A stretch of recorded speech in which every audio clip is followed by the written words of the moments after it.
출애굽기 17장 12절 말씀 우리가 함께 읽겠습니다. 모세의 팔이 피곤함에 그들이 돌을 가져다가 모세의 아래에 놓아 그가 그 위에 앉게 하고 아론과 훌이 한 사람은 이쪽에서 한 사람은 저쪽에서 모세의 손을 붙들어 올렸더니 그 손이 해가 지도록 내려오지 아니한지라. 아멘. 오늘 믿음의 싸움이라는 제목으로 함께 하나님의 말씀 생각해 보기를 원합니다. 여러 해 전에 어느 유명한 미국 목사님이 아틀란타시를 방문하게 되었다고 합니다. 어느 날 이 목사님은 전화번호부를 뒤적이다가 참으로 특이한 식당 이름 하나를 발견하게 되었다고 합니다. 식당 이름은 하나님의 교회 식당, 그렇게 나와 있다고 합니다. 너무나 흥미있는 식당 이름이라 목사님은 그 식당에 전화를 걸었대요. 반대편에서 헬로 하나님의 교회 식당입니다 라는 아주 씩씩한 남자 음성이 들렸어요. 미국 식당입니다. 제가 미국 식당을 한국말로 번역을 해서 지금 여러분들에게 들려드리는 거예요.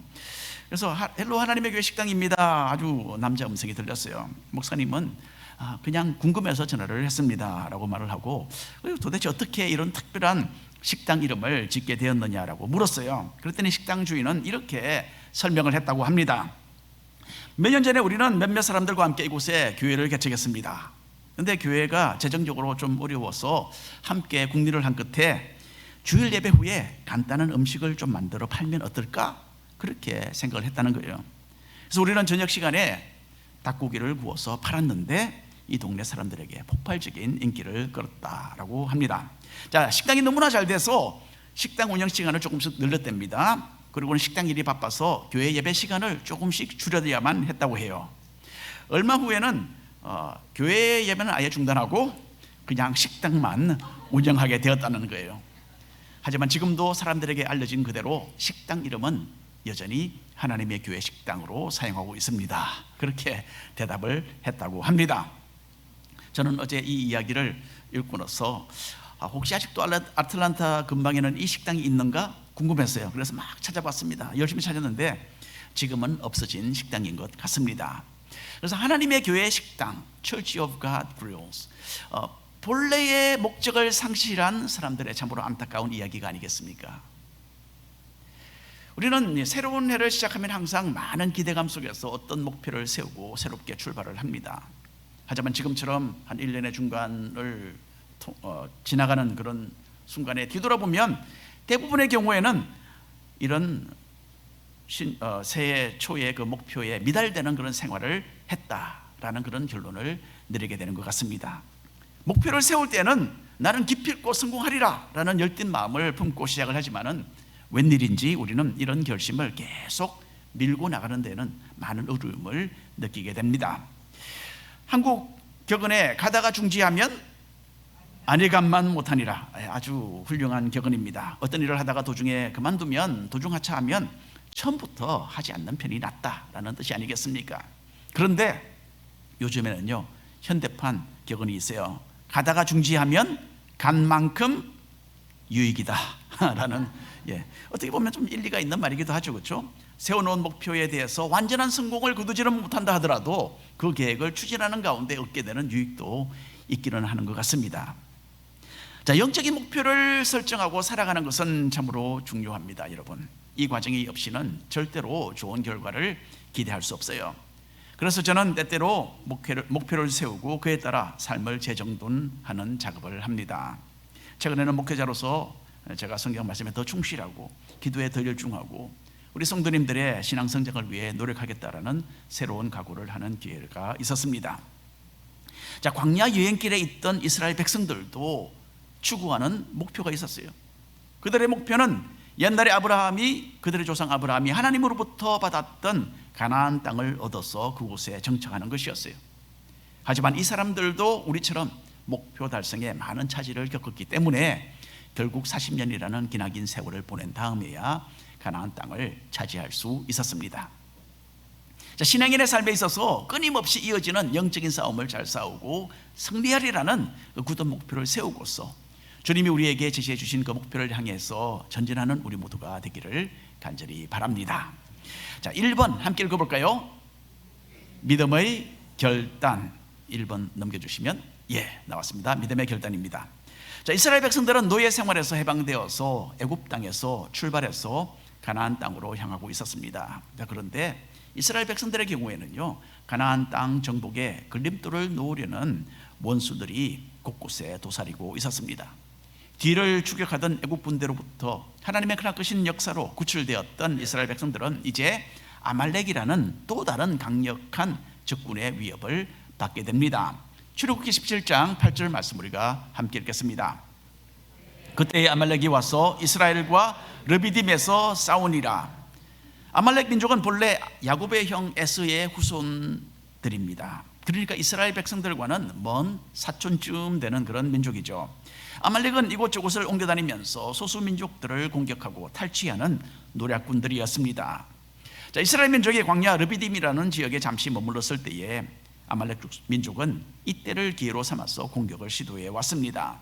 모세는 훗날에 아말렉 민족과 처음 대했던 이 때의 일을 회상하면서 신명기서에서 이렇게 말을 했습니다. 신명기 25장 17, 18절 말씀 함께 읽겠습니다. 너희는 애굽에서 나오던 길에 아말렉이 내게 행한 일을 기억하라.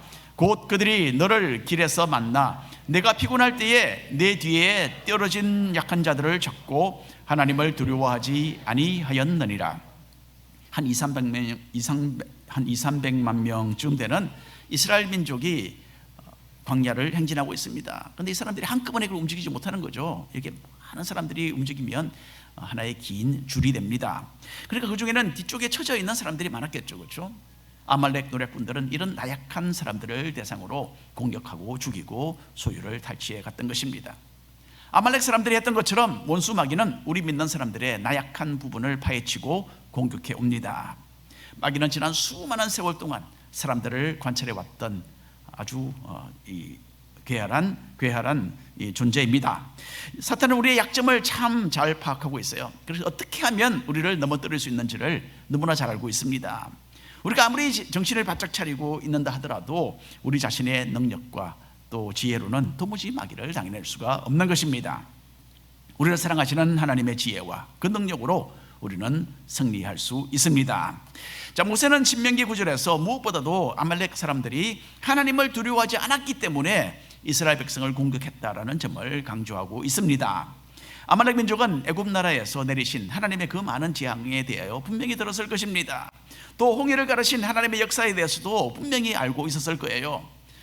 이런 일들은 그냥 소문이 산불같이 전해지게 되어 있습니다. 하지만 바로 왕과 애굽 사람들처럼 아말렉 족속도 하나님에 대한 두려움이 결핍되어 있었습니다. 그렇기 때문에 하나님을 경외하지 않았던 겁니다.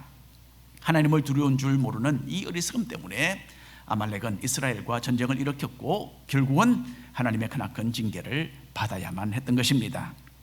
여러분, 한국말에 이런 말이 있잖아요. 머리가 나쁘면 무엇이 고생한다? 손발이 고생한다. 머리가 나쁘면 손발이 고생한다라는 재미있는 말이 있습니다. 영적으로 어리석어서 하나님을 두려워하지 않고 자기 마음대로 사는 사람은요, 고생길을 자처하게 됩니다. 진정으로 지혜로운 사람은 하나님이 계신 것을 알고 또 그분이 나에게 원하시는 것이 무엇인지를 알고 그 방향을 선택해서 가는 사람입니다. 따라서 이 자리에 함께 모여 살아계신 하나님을 예배하는 사람들, 여러분들은 모두 다 참 상당히 지혜로운 분들이에요. 아마 모르셨겠죠, 그렇죠? 참으로 여러분들은 지혜로운 분들입니다. 자, 아말렉 민족은 이스라엘 백성을 향한 하나님의 그 선하신 뜻에 반기를 들었고 결국 광야에서 대규모의 전쟁을 일으키게 됩니다. 지금까지 애굽에서 노예 생활을 하면서 400년 동안 다른 민족과 전쟁을 해본 경험이 없는 이스라엘 백성들입니다. 그래서 아무런 준비가 없이 아말렉과의 이 전쟁에 임해야만 하는 참으로 크나큰 위기를 맞이하게 되었습니다. 이때까지 이스라엘 민족은 원수 나라 군대를 대했던 것은 애굽 나라뿐이었어요. 이스라엘 백성이 애굽을 탈출한 후에 뒤로는 애굽 군대의 추격을 받았고요, 앞으로는 홍해가 가로막고 있었습니다. 그런 상황을 맞이했을 때에 이스라엘 백성들은 사실 군사적으로 아무것도 한 것이 없습니다. 너무나 이스라엘 백성들은 무력해서 또 아무것도 할 수조차 없었어요. 모든 것은 하나님께서 다 해주셨죠. 해결해 주셨죠. 백성들은 가만히 서서 하나님이 하시는 일을 그냥 보기만 했습니다. 하지만 하나님께서 항상 이렇게 자신 혼자만 우리의 모든 일을 도맡아 해주시는 것은 아닙니다. 하나님은 이스라엘 백성들이 하나님을 의지하면서 아말렉 군대와 싸워 승리하기를 원하셨던 거예요. 가만히 앉아서 하나님이 해주시는 것을 받아 먹기만 하는 것이 아니라 이스라엘 백성 자신들이 하나님을 향하여 먼저 더 적극적이고 성숙한 믿음을 수요하게 되기를 바라셨던 것입니다. 출애굽기 17장 9절 말씀 함께 읽겠습니다. 모세가 여호수아에게 이르되 우리를 위하여 사람들을 택하여 나가서 아말렉과 싸우라. 내일 내가 하나님의 지팡이를 손에 잡고 산 꼭대기에 서리라. 모세는 자신의 부하 여호수아에게 군대를 일으키고 전쟁터로 나가라 지시를 내립니다. 그리고 모세 자신은 산 위에 올라가서 하나님의 도우심을 간구하겠다라는 그 믿음의 결정을 내렸던 것입니다. 여러분, 신앙생활의 성공을 위해서는 담대하게 이런 믿음의 발걸음을 내디뎌야 합니다. 하나님께서 도우실 것을 믿고 나의 앞에 닥친 영적인 문제들을 직면하는 거예요. 해결하기 힘든 문제라 해서 회피하는 것은 신앙적인 자세가 아닙니다. 무엇이 올바른 길인지 알지만 그것이 쉬운 일이 아니기 때문에 만일 지금까지 주저하고 있었다면 이제는 믿음의 결단을 담대하게 내려보시기를 바랍니다. 자, 하나님은 끝없이 우리를 갓난아이 취급하시면서 숟가락으로 떠먹여 주시듯 우리를 대하기를 원하지 않으십니다.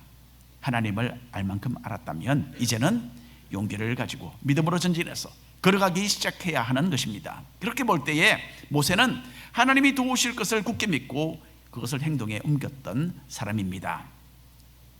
지금부터 약 한 150년 전에 밧줄을 타는 찰스 블론딘이라는 유명한 고개사가 있었습니다. 이 사람은 나야가라 폭포 위에 한 1000피트가 넘는 아주 긴 줄을 로프를 설치하고 긴 줄을 설치하고 그 위를 걸어 왔다 갔다 하는 그런 공연을 했습니다. 그 밧줄에서 떨어진다면 160피트 아래 거세게 쏟아져 내려가는 그 폭포물 속에 빠져서 목숨을 잃게 되는 참으로 위험천만한 일이었어요. 블론디는 눈을 가리고 때로는 밧줄 위를 걸어서 폭포를 건너가기도 했고요. 밧줄 중간쯤에 걸터 앉아서 거기서 또 음식을 만들어 먹기도 했다고 합니다. 또 의자를 가지고 가서 밧줄 위에 의자 다리 하나를 그 위에 걸쳐놓고 그 의자 위에 서 있기도 했던 참으로 대단한 사람이었어요. 찰스 블론디는 어느 날 자기를 지켜보고 있는 관중들에게 이렇게 물었다고 합니다. 내가 어깨에 한 사람을 업고 이 폭포를 건너갈 수 있을 것 같습니까? 사람들이 환성을 질러요. 다 그럴 수 있습니다, 당신은. 그러면 누가 내 어깨 위에 올라타겠습니까? 라고 블론디이 물었다고 해요. 아무도 자원해서 나서지 않았다고 합니다. 결국 이 고개사의 일을 맡아서 도와주는 매니저가 어깨 위에 올라탔고요. 블론디는 능숙하게 그 나야가라 폭포를 건너갔다고 합니다. 자, 많은 사람들은 블론디이 정말 그 일을 할 수 있을 것이라고 믿었어요. 하지만 자기의 생명을 걸 정도로 믿지는 않았던 것입니다. 유명한 기독교 경영학자였던 피터 드로커는 이런 유명한 말을 남겼습니다. 성공 사례들 속에는 예외 없이 누군가의 용기 있는 결정이 있었다라고 말했습니다. 하나님을 믿되 생명을 걸고 믿는 사람은 분명히 영적으로 성공할 수밖에 없습니다. 신앙의 결단을 내려서 용기를 가지고 믿음의 발걸음을 내디딘다면 영적인 삶에 크나큰 승리를 거두게 될 것으로 믿습니다. 자, 2번 읽겠습니다. 협력. 아말렉과의 전쟁은 싸우는 군대의 강력함이나 사람의 능력에 그 성패가 달린 것은 아니었어요.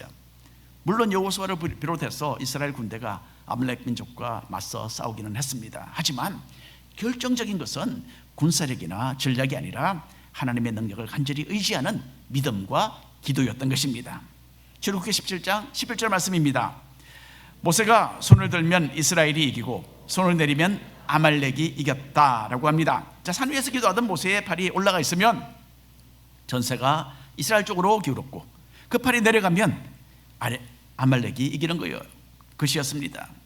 기도가 이 전쟁의 열쇠였던 것입니다. 여러분, 우리의 힘으로는 되지 않는 것을 하나님께 맡기고 부탁드리는 것이 기도의 가장 기본적인 정의가 아니겠습니까? 하나님은 우리의 기도를 기뻐 받으십니다. 기도한다는 것은 곧 하나님을 믿음의 눈으로 바라본다라는 의미이기 때문입니다. 하지만 모세도 역시 인간이었어요. 기도의 팔을 내리지 않으려고 안간힘을 썼지만 모세에게는 육체의 그 능력에 한계가 있었던 것입니다. 하지만 참 감사하게도 모세가 피곤해서 더 이상 중보기도의 그 팔을 올리지 못했을 때에 거기에는 모세를 도우는 사람들이 함께 있었다는 것입니다. 12절 말씀 함께 읽겠습니다. 모세의 발이 피곤함에 그들이 돌을 가져다가 모세의 아래에 놓아 앉게 하고 아론과 훌이 한 사람은 이쪽에서 한 사람은 저쪽에서 모세의 손을 붙들어 올렸더니 그 손이 해가 지도록 내려오지 아니한지라. 아론과 훌은 양편에서 모세를 잘 보필했습니다. 이 사람들은 모세를 바위 위에 앉히고 양쪽에 서서 모세의 손을 각기 붙들어 올렸습니다. 그래서 저녁이 되도록 모세의 양손을 붙들고 있었기 때문에 이스라엘이 아말렉을 이기고 크나큰 승리를 거둘 수 있었다라고 합니다.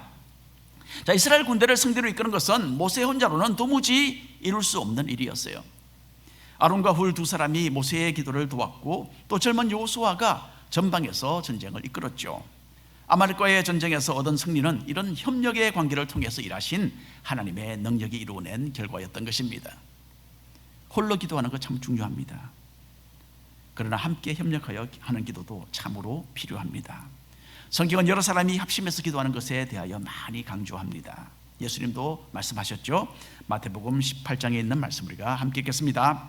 진실로 다시 너희에게 이르노니 너희 중에 두 사람이 땅에서 합심하여 무엇이든지 구하면 하늘에 계신 내 아버지께서 그들을 위하여 이루게 하시리라. 두세 사람이 내 이름으로 모인 곳에는 나도 그들 중에 있느니라. 아멘. 합심해서 하는 기도에는 능력이 함께합니다. 마찬가지로 신앙생활은 홀로 하는 것이 아닙니다. 만일에 의도적으로 믿음의 형제 자매들에게서 뚝 떨어져서 혼자 신앙생활을 하는 사람이 있다면 그것은 여러분 교회를 통해서 아름다운 일을 이루고자 하시는 하나님의 뜻을 저버리는 잘못을 저지르는 것입니다. 예수님께서 교회를 세워주신 것에는 이유가 있어요. 우리는 교회라는 신앙의 공동체를 통해서 서로 세워주고 서로에게서 도움도 주고받는 그런 복을 누리고 살고 있습니다. 그래서 성경은 교회를 그리스도의 몸이라고 말을 합니다. 바로 여기에 교회를 세우신 하나님의 기쁘신 뜻이 있습니다. 신체의 각 부분이 서로 연결되어 협력하고 또한 조화를 이루어서 각기 몸의 그 맡은 역할을 하듯이 교회도 이런 모습을 가지도록 주님께서는 디자인을 하신 것입니다. 무엇이든지 믿음 안에서 협력하며 함께 이루어간다면 하나님께서 아름답게 보실 것입니다. 사랑 안에서 서로의 모자라는 점을 보완하고 합심해서 선한 일을 함께 동모한다면 하나님의 영광을 드러내는 크나큰 일을 이루게 될 것입니다. 그래서 이번 토요일에 있는 선교바자에 많이 참석하십시오. 예. 몇몇 사람이 아멘 하시는데 더 많이 참석하십시오. 예. 그리고 함께 노력하며 섬기는 그 기쁨도 누리시고 이만호와 이웃을 사랑으로 섬기시고 또 해외 선교에도 작은 역할을 감당하는 기회로 삼으시기를 바랍니다. 자, 믿음의 싸움에서 승리하기 위해서는 우리는 서로가 필요한 거예요. 또 우리 교회는 화요일 오전에 중보기도팀이 함께 모여서 기도합니다. 이런 기도 모임에도 여러분 더 많이 참여하시면 참 좋겠습니다. 그리고 또 이제 목장이 새롭게 편성되었죠. 다음 주부터는 모임이 다시 시작됩니다. 목장 모임을 통해서 신앙의 동지들을 곁에 많이 두시기를 바랍니다. 모이기를 힘쓰고 말씀 안에서 서로 은혜를 나누고 서로를 위해서 기도하는 그런 능동적인 신앙생활을 이어나가시기를 바랍니다. 이렇게 할 때에 또 이렇게 협력할 때에 믿음의 싸움에서 승리하게 될 줄로 믿습니다. 3번 읽겠습니다. 주님 바라보기. 이스라엘 백성을 이끌고 전쟁터로 나갔던 여호수아는 아말렉을 이기고 다시 이스라엘 진으로 돌아왔습니다. 그때 하나님은 하나님 두려운 줄 모르고 이스라엘 백성들을 공격했던 아말렉을 멸망시키시고 장차 사람들의 기억에서 지워버리시겠다, 그렇게 말씀하셨어요. 출애굽기 17장 14절 함께 읽겠습니다. 여호와께서 모세에게 이르시되 이것을 책에 기록하여 기념하게 하고 여호수아의 귀에 외워 들리라. 내가 아말렉을 없이하여 천하에서 기억도 못하게 하리라. 하나님은 자기 백성을 참으로 끔찍이도 사랑하는 분이십니다. 아브라함에게 말씀하셨듯이 하나님은 자기 백성을 축복하는 사람에게 복을 내리시고 자기 백성을 저주하는 사람에게는 저주를 내리시는 분이십니다. 아무것도 아닌 우리를 이토록 위하시고 사랑하시는 하나님께 어찌 우리가 감사드리지 않을 수 있겠습니까? 자, 이 전쟁 후에 모세는 하나님께 감사하며 제단을 쌓았어요. 이렇게 제단을 쌓은 것은 하나님을 예배하고 하나님께서 이루신 일을 기억하고자 하는 그런 신앙의 표현이었던 것입니다. 자, 모세가 제단을 쌓았던 그 내용 읽겠습니다. 출애굽기 17장 15절 말씀입니다. 모세가 제단을 쌓고 그 이름을 여호와 니시라 했다라고 합니다. 제단을 쌓고 하나님께 제사를 드리기 위해서 제단을 쌓고는 거기에 그 이름을 지었어요. 여호와 니시라는 이 이름은 여호와는 나의 깃발이다 라는 뜻입니다. 옛날 사람들이 생각했던 깃발은 지금과는 그 의미가 많이 다릅니다. 우리는 깃발을 하나의 집을 장식하든지 어떤 공공기관에 장식하는 그런 하나의 장식 정도로 생각하는 경향이 많습니다. 하지만 그 당시 사람들은 깃발을 전쟁과 곧바로 연결시켜 생각을 했습니다. 전투에 임할 때에 군사들은 각기 자기 마음대로 이리저리 떠돌아다니는 것이 아니라 깃발이 가리키는 그 방향으로 전진을 했던 것입니다. 따라서 여호와 하나님이 나의 깃발이라는 이 말의 의미는 내가 하나님을 주시하고 나아갈 때에 승리를 얻게 될 것이라는 그런 신앙의 고백을 뜻했던 것입니다. 모세의 하나님은 바로 우리의 하나님이십니다. 하나님이 우리와 함께 하시고 하나님이 우리를 보호해 주시고 하나님이 우리로 하여금 승리케 하시기 때문에 우리는 참으로 복을 받은 사람들인 것입니다. 얼마 전에 저는 운전을 하다가 칼라니 고등학교 앞을 지나가게 되었어요. 개학을 앞두고 칼라니 마칭밴드가 그 대학볕 아래 연습을 하고 있었습니다. 아이고 참 힘들겠다 쟤들 생각하고 지나갔는데 나중에 우리 교회 자녀들 중에도 그렇게 바로 그 자리에서 고생하며 연습에 임했던 학생들이 있었다는 것을 알게 되었습니다. 저희 아이 셋이 다 칼라니 하이스쿨을 졸업을 했어요. 그래서 제가 좀 압니다. 칼라니 마칭밴드는 한 5, 60명 되는 학생들이 각종 음악 악기를 갖추고 나란히 줄을 섭니다. 맨 앞에는 지휘바통을 든 학생이 있고요, 이 학생이 앞을 지나가면 그 방향으로 단원 전체가 함께 줄을 맞춰서 움직입니다. 단원들은 그 지휘바통을 주시하면서 음악을 힘차게 연주하면서 앞으로 씩씩하게 전진해 나아갑니다. 여러분, 우리는 우리의 승리의 깃발이 되셔서 앞서가시는 주님을 주시하며 나아가는 믿음의 군사들입니다. 이렇게 우리의 대장 되시는 주님께 모든 시선을 맞추고 믿음의 그 싸움을 싸울 때에 주님은 우리로 하여금 승리케 하시는 것입니다. 출애굽기 17장 16절 함께 읽겠습니다. 이르되 여호와께서 맹세하시기를 여호와가 아말렉과 더불어 대대로 싸우리라 하셨다 하였더라. 아말렉 민족은 하나님의 백성을 공격하며 넘어뜨리려 했던 원수들의 대표적인 그런 존재였습니다. 그래서 하나님은 이스라엘을 위해서 대대로 아말렉을 상대로 싸워주시겠다 약속하셨습니다. 모세 시대로 약 한 400년 후에 이스라엘의 사울 왕과 다윗 왕 시대에도 아말렉 민족은 건재했습니다. 그리고 아말렉은 이스라엘을 침략해서 피해를 입히기도 했어요. 그러다가 모세 시대로부터 약 한 1000년 후에 바사 왕국 시대에 또다시 아말렉은 이스라엘 민족을 공격했습니다. 구약 성경 에스더서에 등장하는 장군이 있죠. 아말렉 자손 중에 아각 왕족의 후예로서 그 땅에서 이 하나님의 백성 이스라엘을 완전히 없애버리려고 흉악한 계획을 세웠던 바로 이 하만이라는 장군이었습니다. 하지만 에스더 왕비가 죽으면 죽으리라 라는 믿음으로 금식하며 하나님께 기도하고 나아갔을 때에 하나님께서는 이스라엘 백성에게 크나큰 승리를 안겨주셨던 것입니다. 그래서 흔적도 없이 모두 멸절될 뻔했던 이스라엘 민족은 하나님의 절묘한 개입하심으로써 위기를 모면하게 됩니다. 에스더의 삼촌 모르드게는 하나님의 은혜로 바사 왕국에서 아주 존귀한 자리를 얻었고요, 반면에 아말렉의 후예 하만 장군과 그 자손들은 오히려 죽임을 당하게 됩니다. 이것을 마지막으로 아말렉 민족은 세계 역사에서 사라졌고 아말렉을 세상 사람들의 기억에서 지우시겠다는 하나님의 말씀은 성취되었던 것입니다.